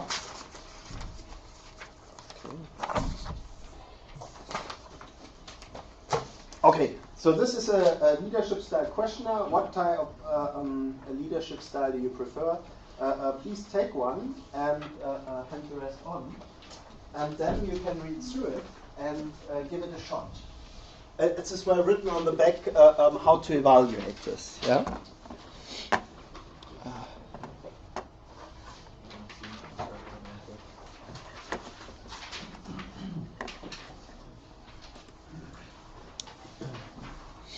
Shall we read once through it, that we understand all the questions? Does it make? Do you know how to do it? Oh, super. Thank you. Okay, I open it up anyway. Okay. So it's a Likert scale. Yeah. So basically, the question here, what we try to figure out, leadership style. What type of leadership style do you prefer? It's the ones that we kind of had presented briefly in this session. And the Likert scale is basically the following. You have here the numbers from 1 to 7. If you, for example, the project manager explains details about the project task and defines project goals and where you're going, and you think that is strongly undesirable, it's too much detail, who needs this? Then you make a 1, yeah? You circle the 1. If you think this is strongly desirable, I want to understand the goals, then you circle the 7. Yeah? And you can go, of course, for everything in between. Does that make sense? Did you have a question? No? Okay. Does that make sense? Yeah? Okay, then go for it. Work it once through, and then we see where we all arrive.